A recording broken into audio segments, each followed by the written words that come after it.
Hello guys, how are you doing. इस episode की start होती है और हमें देखने के लिए मिलता है कि फ़िलहाल अपना सॉन्ग किंग जो था वो बहुत ही ज़्यादा एम्बेरस्ड हो चुका होता है। अभी सारे के सारे लोग वापस तो आ ही गए थे, लेकिन तभी हमें देखने के लिए मिलता है कि यहाँ पर वो इतना ज़्यादा एम्बेरस्ड होने के बावजूद भी सोच रहा होता है कि क्यों ना एक बार फिर से काओ यिंग के साथ में बात कर ली जाए, क्या पता काओ यिंग उससे अब नाराज़ नहीं हो। लेकिन उसका उल्टा हो जाता है। वो बहुत ही ज़्यादा हिम्मत करके कह रहा होता है कि काओ यिंग प्लीज़ मुझे माफ़ कर दो वान यू माउंटेन के अंदर जो भी हुआ उसके लिए, लेकिन मेरे पास सच में कोई चॉइस ही नहीं थी। तभी यहाँ पर काविंग कह रही होती है कि चलो फालतू बकवास ना करो मेरे साथ। और ब्रदर सॉन्ग, मुझे पता है कि यहाँ पर तुम काफ़ी ज़्यादा बुरा फील कर रहे हो, लेकिन खुद को इतना ज़्यादा गिल्टी फील करवा के भी क्या होगा। वैसे भी वो सिचुएशन ही ऐसी थी कि यहाँ पर अगर तुम रुकते भी तो शायद से तुम्हारी डेथ हो ही जाती। तो अच्छा ही क्या तुमने कि तुम वहाँ से भाग गए, और साथ ही मैं भी तुम्हें इसके लिए ब्लेम नहीं कर रही हूँ। जिसके बाद यहाँ पर वो सॉन्ग किंग से मुंह फेर लेती है। सॉन्ग किंग कह रहा होता है कि यिंगर प्लीज़ मुझसे नाराज़ नहीं हो, उम्मीद करता हूँ कि तुम यहाँ पर सब कुछ भुला दोगी। लेकिन तभी हमें देखने के लिए मिलता है कि मास्टर श्योंग जो थे वो कह रहे होते हैं कि सारे ही पार्टिसिपेंट्स अब वापस आ चुके हैं, तो मैं यहाँ पर सभी को कंग्रेचुलेट करना चाहूँगा। इसके अलावा मुझे आप सारे ही पार्टिसिपेंट्स को ये भी बताना है कि अब आपका फाइनल राउंड भी शुरू होने वाला है। तभी हमें यहाँ पर एक काफ़ी ज़्यादा बड़े से ऑब्जेक्ट्स दिखाए जाते हैं, जिसके अंदर से कुछ कुछ प्लेटफॉर्म्स वहाँ पर आ जाते हैं। तो फिर धीरे धीरे करके सारे ही पार्टिसिपेंट्स जो थे वो फिलहाल अपनी अपनी प्लेसमेंट की जगह पे जा रहे होते हैं। सॉन्ग किंग भी वहाँ पर जाके खड़ा हो जाता है, और यहाँ पर बाकी अदर फैमिलीज़ के लोग जो थे वो भी धीरे धीरे करके अपनी अपनी जगह पर आके खड़े हो रहे थे। सॉन्ग किंग तो यहाँ पर एकदम ही स्टाइल मार रहा होता है, क्योंकि वो पिल्टार का यंग मास्टर भी है, साथ ही यहाँ पर वो एक अच्छा एल्केमिस्ट है टीयर 7 का। तभी दान चैन के ब्रदर को भी दिखाया जाता है, जो कि वहाँ पर आ जाता है और दान चैन को भी वहाँ पर आने के लिए कहता है, तो वो तुरंत ही वहाँ आ जाती है। तभी कुछ लोगों को दिखाया जाता है जो कि बातें कर रहे थे आपस में, और कह रहे थे कि वैसे दान फैमिली के बारे में तो मैं बहुत ही ज़्यादा ऑप्टिमिस्टिक हूँ। ऑल्दो ये जो दान फैमिली की लड़की है वो इतनी ज़्यादा पावरफुल नहीं है, लेकिन अगर देखा जाए उसकी ट्रेडिशनलिटी के मुकाबले में, तो यहाँ पर वो लड़की अपने आप की एक अलग पोजीशन भी होल्ड करती है। उसके अंदर इतनी एबिलिटी है कि वो वहाँ दूसरों की सोल पावर तक को एब्जॉर्व कर सकती है। ये लड़की वाकई में ग्रेट है। लेकिन जैसे ही दानचैन वहाँ अपने प्लेटफॉर्म पे जाके खड़ी होती है, तभी हमें देखने के लिए मिलता है कि फ़िलहाल काओ यिंग भी वहाँ पर चली जाती है, क्योंकि दान चैन उसकी सबसे बड़ी ओपोनेंट है। और जैसे ही वो देखती है कि लोग उसकी तारीफ़ कर रहे हैं, तो उसे नेचुरली काफ़ी जेलसी फील होती है। जिसके बाद उनमें से एक बंदा जो कि आधा टकलू सा था कह रहा होता है कि काओ यिंग को बिल्कुल भी अंडर एस्टिमेट करने की कोशिश मत करना। वो 3 चैंपियनशिप तो ऐसे ही रॉ में जीत चुकी है। किसी को क्या ही पता उसकी पावर के बारे में। वो अपने सामने खड़े हुए जितने भी लोग हैं उन्हें बहुत ही ईजिली सप्रेस कर सकती है। वो लड़की एक काफ़ी ज़्यादा खतरनाक लेवल की पावर को अपने अंदर कंटेन करती है। देखा तुमने, ज़रा देखो उसकी तरफ, देखो देखो। तभी यहाँ पर सारे लोग कह रहे होते हैं कि हाँ वाकई में ये लड़की पावरफुल तो है।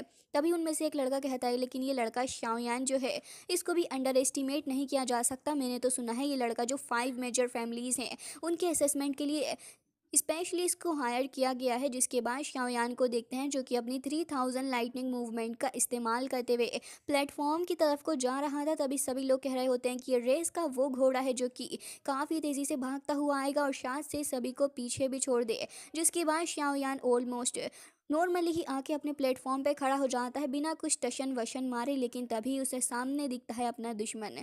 और यहाँ पर वो मूगू खड़ा होता है जो कि शाओयान को ही देख रहा था। तो शाओयान को भी नेचुरली उसे देख के काफ़ी गुस्सा आता है। वो अपने हाथों को कस के भींच लेता है। जिसके बाद हमें देखने के लिए मिलता है कि यहाँ पर शुआन कोंगजी जो थे वो कह रहे होते हैं कि आप सभी फिलहाल इस जगह पर आ चुके हैं, और मैं आप सभी से कहना चाहूँगा कि अब जब आप सभी अपने अपने प्लेटफॉर्म पर आ गए हो, तो फिर अपनी अपनी रिफायरमेंट की इस प्रोसेस को शुरू करें। मैं आप सभी से यही कहना चाहूँगा कि ये जो आप फाइनल कंपटीशन कर रहे हो, इसी के अंदर से कोई ऐसा बंदा आएगा जो कि हमें एक नई ग्लोरी को प्रदान करेगा, और उम्मीद करता हूँ कि ऐसा होगा भी। तभी वो अपने हाथ से इशारा करते हैं, तो आसपास मौजूद सारे ही लोग काफ़ी ज़्यादा एक्साइटेड हो जाते हैं, क्योंकि अब सभी को यही देखना था कि आगे न जाने क्या होगा और भला कौन ही आगे जाएगा। तो इस वजह से सभी लोग बहुत ज़्यादा चीयर कर रहे होते हैं अपने अपने फेवरेट बंदे को। जिसके बाद शाओयान को देखते हैं जिसकी नज़र एल्डर मूकू के ऊपर ही थी। तभी शुआन कोंगजी कहते हैं कि ठीक है, आप सभी एलिक्सर बनाना शुरू करें। जिसके बाद यहाँ पर टाइम शुरू होता है, तो आसपास मौजूद सारे ही लोग एक एक करके अपने अपने फर्नेस को एक्टिवेट करने लग जाते हैं।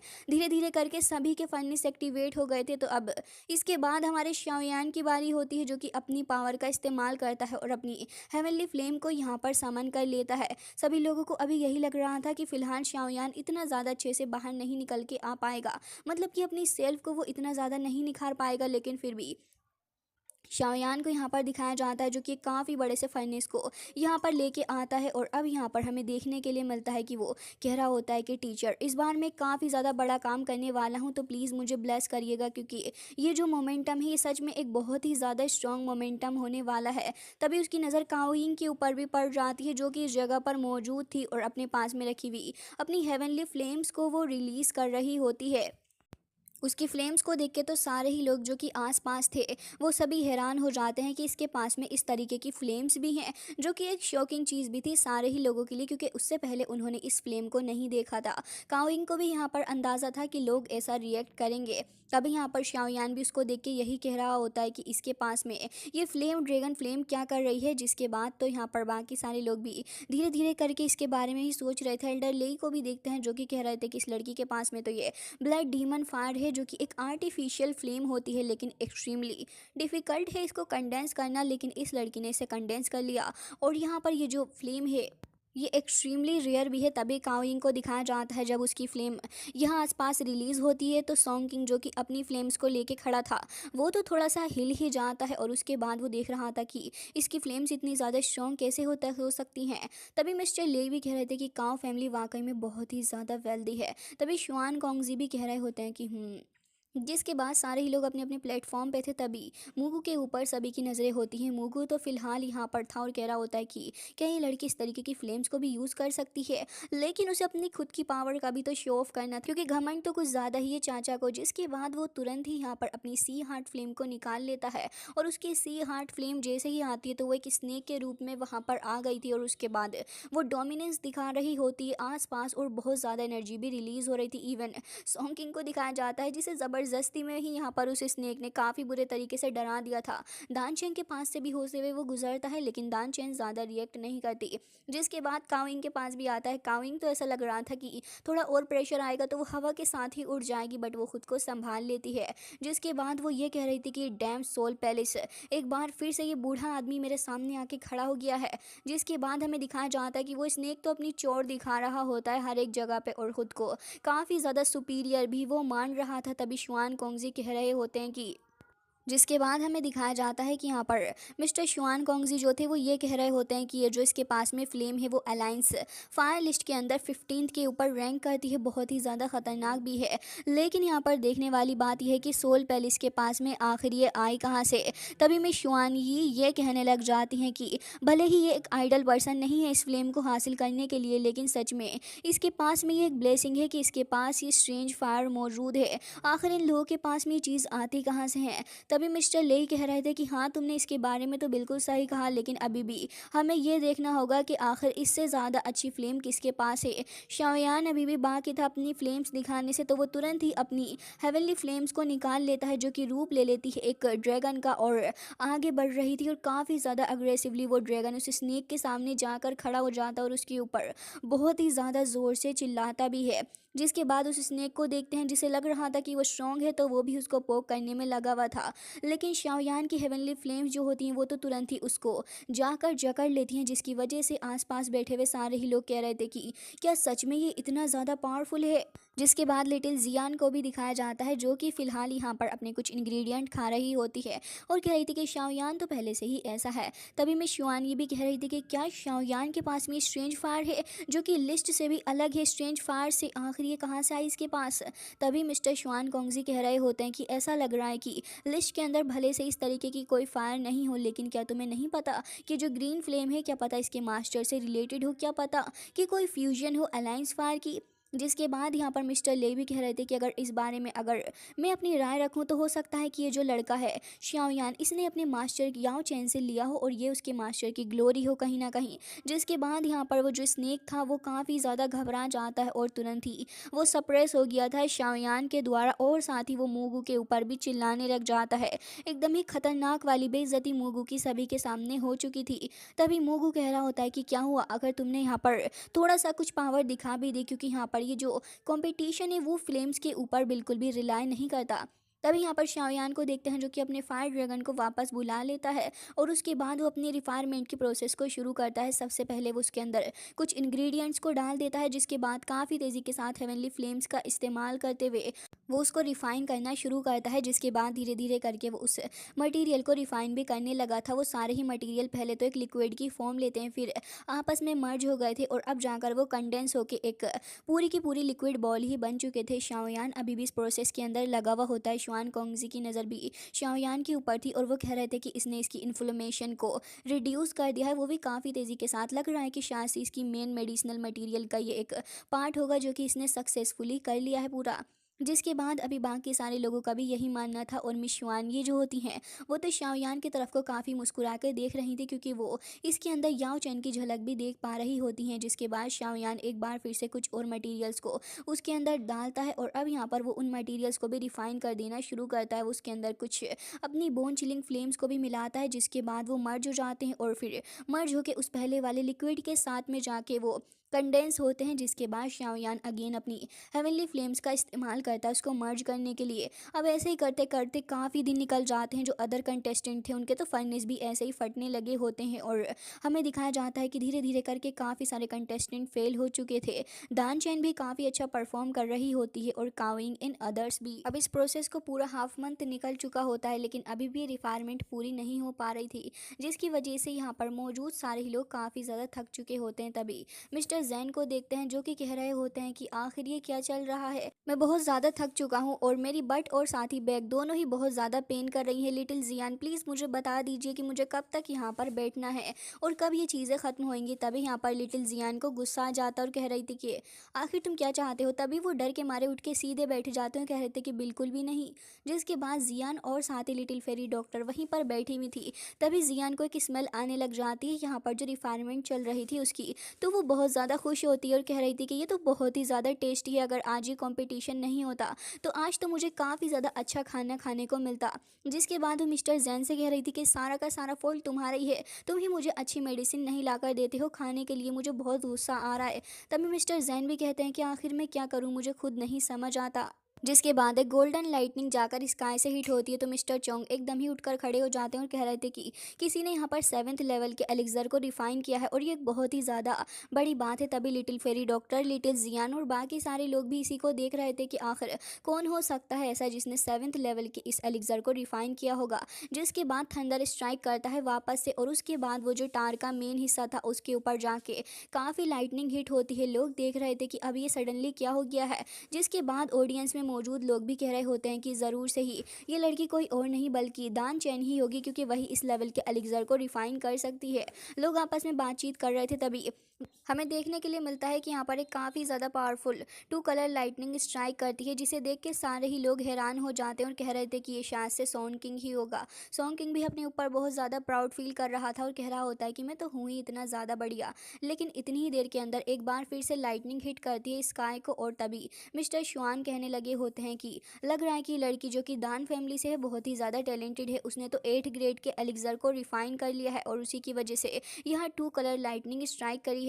तभी मैं शुआनगी कह रही होती हैं कि हाँ तुमने इसके बारे में तो बिल्कुल सही कहा है, सच में ये लड़की बहुत ही ज़्यादा टैलेंटेड है और जो लाइटनिंग स्ट्राइक करी है वो भी बहुत ही ज़्यादा पावरफुल है और मुझे तो इस लड़की के ऊपर पूरे से पहले से ही भरोसा था। जिसके बाद दान चैन को देखते हैं जो कि अपनी रिफाइन करी हुई उस पिल को देख रही थी और उसे देख के बहुत ही ज़्यादा खुश हो रही होती है और कह रही थी कि ये अच्छी है।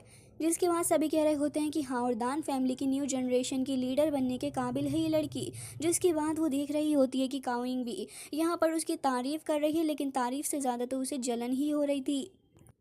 वो कह रही थी कि लिटिल सिस्टर आपने तो वाकई में बहुत ही अच्छा काम किया है, लेकिन आप प्लीज़ मेरी बारी का ज़रूर से ही वेट करिएगा। और अंदर ही अंदर जलते भुनते हुए कह रही थी कि मैं यहाँ पर सभी को दिखा के रहूँगी कि मैंने पास्ट के इस ईयर में कितना ज़्यादा हार्डवर्क किया है और कोई भी मेरी इस प्रोग्रेस को स्टील नहीं कर सकता। तभी वो रिलीज़ करती है अपने फर्नेस के अंदर से काफ़ी पावरफुल रेड लाइटनिंग को समन करती है, जो कि तुरंत ही जाके ट्रिगर्ड हो जाती है स्काई से और उसके बाद एक बार फिर से थंडर स्ट्राइक करता है उस मेन ऑब्जेक्ट के ऊपर, जिसे देख के सारे ही लोग पागल हो चुके थे और सभी इंतज़ार कर रहे थे कि अब काओइंग क्या करेगी। लोग तो उसे अपनी गॉडेस भी बता रहे होते हैं। तभी काओइंग को दिखाया जाता है जो कि अब यहाँ पर अपनी पिल को देख रही होती है और अब यहाँ पर उसने 3 कलर की लाइटनिंग को भी देख लिया होता है। जिसके बाद सॉन्ग किंग को दिखाया जाता है जो कि कह रहा था कि क्या मैं सच में इतना ज़्यादा इन्फीरियर हूँ। तभी मिस्टर चोंग कह रहे होते हैं कि काओ फैमिली की जो रेपुटेशन है वाकई में ये लोग इस रेपुटेशन को डिज़र्व करते हैं। अब शाओयान की बारी थी जो कि एक डीप ब्रेथ लेता है और अब यहाँ पर वो इस रिफाइनमेंट के लास्ट स्टेज पे था और जैसे ही वो इस लास्ट स्टेज को करता है तभी हमें दिखाया जाता है कि यहाँ पर जो कुछ बचा कुचा एलिक्सर था उसे अपनी पिल के साथ में मर्ज करना था और लास्ट में अपनी हेवनली फ्लेम की जो स्ट्राइक वो करता है वो जाके डायरेक्ट स्काई से हिट होती है। मिस्टर शुआन कॉन्गजी कह रहे थे कि इतनी ज़्यादा वॉयलेंट एनर्जी फ्लक्चुएट होते हुए मैं देख रहा हूँ कि बहुत ही ज़्यादा शानदार लग रही है। जिसके बाद वो कह रहे थे कि अब बस ये देखना है कि आखिर वो कितने कलर की थंडर क्लाउड को समन कर सकता है। जिसके बाद सारे ही लोगों की नज़रें शाओयान के ऊपर ही थी और सभी को इसका रिजल्ट भी काफ़ी बेताबी के साथ में देखना था। तीनों के तीनों जो लोग होते हैं वो यही देख रहे थे कि न जाने अब आगे क्या होने वाला है। जिसके बाद यहाँ पर इस लाइटनिंग को देखने के बाद तो सॉन्ग किंग भी हैरान हो जाता है और कह रहा था कि आखिर कैसे ये पॉसिबल है। इसने 3 कलर की थंडर क्लाउड्स को समन कर लिया। दान चेन और काओइंग दोनों ही काफ़ी ज़्यादा स्ट्रेस्ड नज़र आ रही होती हैं क्योंकि उनके लिए तो ये बहुत ज़्यादा बड़ी बात है, लेकिन कहीं ना कहीं वो दोनों फिक्र करती हैं शाओयान की। उनके एक्सप्रेशन से ये भी नज़र आ रहा था। मिस शुआनगी को दिखाया जाता है जो कि बहुत खुश थी। इसके बाद वो कह रही होती हैं कि बहुत ही अच्छे शाओयान और मास्टर शुआन कॉन्गजी से कह रही होती हैं कि देखो तुम हार गए। तभी यहाँ पर वो उस लाइटनिंग को देख रहे होते हैं और उसे देखकर वो कहते हैं कि हाँ तुमने सही कहा, ये लड़का वाकई में याओ चेन का डिसाइबल होना डिजर्व करता है। लिटिल फेरी, मिस्टर जैन और साथ ही अपनी लिटिल जियान भी सारे के सारे काफ़ी ज़्यादा खुश हो रहे होते हैं शाओयान की इस प्रोग्रेस के ऊपर। तभी मिस्टर जैन साथ में खड़े हुए एक बंदे को मारने लग जाते हैं। खुशी के मारू कह रहे थे कि देख रहे हो वो आदमी, वो देख रहे हो वो मेरा भाई है। जिसके बाद हमें देखने के लिए मिलता है कि शाओयान भी काफ़ी गुस्से से देख रहा होता है और कह रहा था कि इस ओल्ड बास्टर्ड को तो मैं अपने से आगे नहीं निकलने दूंगा क्योंकि मुझे यहाँ पर अपने मास्टर को लेट डाउन फील नहीं करवाना। तभी यहाँ पर ओल्ड मूगू कह रहा होता है कि याच ने वाकई में इस लड़के को काफ़ी अच्छे से कल्टीवेट करवाया है लेकिन फिर भी ये कुछ नहीं है। तभी सारे ही लोग काफ़ी ज़्यादा पेशेंटली देख रहे होते हैं कि अब आगे क्या होगा। तभी ओल्ड मूगू यहाँ पर अपने नेक को समन कर लेता है और उसके बाद हमें दिखाया जाता है कि काफ़ी ज़्यादा पावरफुल लाइटनिंग जाकर स्ट्राइक करती है स्काई से। सॉन्ग किंग तो वहीं पर लुढ़क फुड़क जाता है और यहाँ पर बाकी सारे लोगों के प्लेटफॉर्म जो थे वो बहुत ही से हवा में लहरा रहे थे। इवन दान चैन को दिखाया जाता है जो कि लिटरली वहाँ पर फ्लाई कर रही थी अपने प्लेटफॉर्म को लेके। जिसके बाद काओइंग वहाँ उसे पकड़ के लेके आ रही होती और सभी कह रहे थे कि क्या ये 3 कलर लाइटनिंग होगी। अब यहाँ पर शाओयान की लाइटनिंग भी वहाँ पर अभी रिटर्न करके आने वाली थी और यहाँ पर ओल्ड मूगू की भी। तभी ओल्ड मूगू कह रहा होता है कि इस बार की चैंपियनशिप मुझसे ही बिलोंग करती है और ये सोल पैलेस को ही जाएगी। शुआन कॉन्गजी परेशान थे, मिस शुआन ये भी परेशान होती हैं और कह रही थी कि न जाने अब क्या होने वाला है। लेकिन मिस्टर ले से ये बर्दाश्त नहीं होता और वो कुछ ना कुछ सोच रहे थे। जिसके बाद हमें देखने के लिए ओल्ड मूगू ने 4 लाइटनिंग को यहाँ पर समन कर लिया था, जिसे देखने के बाद तो यहाँ पर सारे लोग कह रहे थे कि इंडीड ये सोल पैलेस ही है जो कि इतना ज़्यादा पावरफुल है। मिस्टर ले उठ के खड़े हो जाते हैं और कह रहे थे कि मैं इसको चैंपियनशिप हासिल नहीं करने दूंगा। जिसके बाद वो अपनी पावर का इस्तेमाल करते हुए उसको डिस्ट्रॉय करने जा ही रहे थे लेकिन शुआन कॉन्गजी उसे रोक लेते हैं। तो मिस्टर ले कह रहे थे कि आखिर क्या कर रहे हो, तुम पागल हो चुके हो क्या? हमारी जो रेपुटेशन है जो कि इतने सालों से हमने बिल्ड की है वो ख़राब हो जाएगी। लेकिन तभी शुआन कॉन्गजी कह रहे थे और तुम्हें क्या लगता है इस तरीके से तुम उसके ऊपर अटैक करोगे और सोल पैलेस हमें छोड़ देगा? इवन सोल पैलेस तो कोई मौका ढूंढ रहा है हमसे फाइट करने का और अगर उन्हें ये मौका इस बार मिल गया तो वो हमारी दान सिटी के ऊपर ज़रूर से ही अटैक करेंगे जो कि फ़िलहाल हम अफोर्ड नहीं कर सकते। तो तुम प्लीज़ ऐसा नहीं करो, जो हो रहा है अब उसको देखते रहो। तभी मिस्टर ले परेशान थे और मिस शुआन ये भी कह रही होती हैं कि यहाँ पर जो शाओयान है उसकी थंडर जो है वो अभी तक कंडेंस नहीं हुई है। अब तो हम किसी मिरेकल का ही इंतज़ार कर सकते हैं, क्या पता कोई मिरेकल हो ही जाए। वो शाओयान से काफ़ी होप लगाए हुए बैठी होती हैं। शाओयान भी देख रहा होता है कि ओल्ड मूगू जो है उसने 4 कलर की लाइटनिंग को समन कर लिया है जो कि उसके लिए एक काफ़ी खतरे से भरी बात है। जिसके बाद यहाँ पर अब अपनी जो शिनलैन होती है वो कह रही थी कि ग्रैंडपा क्या इस सिचुएशन को शाओयान अभी भी बदल सकता है? तभी उसके ग्रैंडपा कह रहे थे कि तुम्हें क्या लगता है कि क्या ऐसा हो सकता है? मुझे बिल्कुल भी नहीं लगता क्योंकि अब शाओयान के पास बिल्कुल भी टाइम नहीं है किसी दूसरे एलिक्सर को रिफाइन करने के लिए। जिसके बाद हमें टाइम भी दिखाया जाता है जो कि ऑलमोस्ट स्टॉप होने ही वाला था। Little fairy doctor, master Tian हो और बाकी सारे भी उठ के खड़े हो जाते हैं और ये मोमेंट एक काफ़ी ज़्यादा परेशानी भरा माहौल था। लेकिन फिर भी लिटिल फेरी डॉक्टर कह रही होती है कि मुझे उस पर भरोसा है। तभी जियान भी उसे देखती है और कह रही थी कि हाँ और मैं भी अपने गागा के ऊपर भरोसा करती हूँ और कह रही थी कि शाओयान करके दिखाओ, मुझे तुम्हारे ऊपर भरोसा है, तुम इस सिचुएशन को बदल दोगे। जिसके बाद हमें देखने के लिए मिलता है कि काओइन और दानचैन दोनों ही होप कर रही थी कि शाओयान इस सिचुएशन को टर्न कर दे एकदम ही। जिसके बाद शाओयान को यहाँ पर याद आता है उसके मास्टर के बारे में। शाओयान पूरा फोकस्ड कर रहा था, वो पिल भी ऑलमोस्ट रिफाइन हो गई थी। तभी पास्ट हमें दिखाया जाता है जहाँ पर शाओयान कह रहा था था कि मास्टर क्या ऐसा कोई वे हो सकता है जिससे कि हम अपने एलिक्सर की क्वालिटी को वापस से फिनिश करने से पहले उसे बढ़ा सकें। तभी मास्टर कह रहे थे कि वैसे तुम इसके लिए क्यों पूछ रहे हो। तभी शाओयान कहता है कि कुछ नहीं, बस क्यूरियस हूँ इसके बारे में जानने के लिए। तो मास्टर कह रहे थे कि वैसे तुमने पूछा तो सही बंदे से है, मेरे पास में एक ऐसा मेथड है जो कि मैंने खुद ही बनाया है, लेकिन अनफॉर्चुनेटली इस मेथड को तुम तभी कर सकते हो जब तुम एक 8 ग्रेड के अल्केमिस्ट बन जाओ। ये सुन के शाओयान हैरान थे, क्योंकि तब तो शाओयान के लिए काफ़ी बड़ी बात थी। फिर भी कह रहा होता है कि टीचर प्लीज़ मुझे बताइए ना इसे कैसे कर सकते हैं, एक बार मुझे इसे करके दिखाइए। लेकिन तभी यहाँ पर वो कह रहे होते हैं कि अभी नहीं, मैं तुम्हें अभी नहीं करके दिखा सकता। हालांकि तभी यहाँ पर ये सीन कट होता है और प्रेजेंट का सीन दिखाया जाता है, जहाँ पर मिस्टर मूगू कह रहा था कि शाओयान तुम जैसा ये लिटिल बॉय है, तुम जैसे को तो मैं ऐसे ही हैंडल कर लेता हूँ। इवन वो बास्टर्ड याओ चैन भी आज यहाँ पर आ जाए तो वो भी मुझे नहीं रोक पाएगा। और उसके बाद वो चिड़ेलों की तरह हंस रहा होता है। तभी यहाँ पर कुछ तो पावर आके उसे हिट करती है, और इस बार शाओयान ने अपनी बोन चिलिंग फ्लेम भी निकाल ली थी, जो कि आसपास के इन्वायरमेंट को काफ़ी तेज़ी के साथ फ्रीज करती है। सभी देख रहे थे कि क्या हो रहा है। तभी शाओयान देख रहा होता है उसके हाथ में मौजूद बोन चिलिंग फ्लेम्स को। इवन में शुआन ये भी काफ़ी होप से देख रही थी और कह रही थी कि याओ चैन। जिसके बाद शाओयान कहता है कि तुम्हारी हिम्मत भी कैसे हुई मेरे मास्टर के बारे में फालतू बात करने की। एंड गाइस इसी के साथ आज का ये एपिसोड हो जाता है। एंड आई होप कि आपको पसंद आया होगा। Bye, take care of yourself.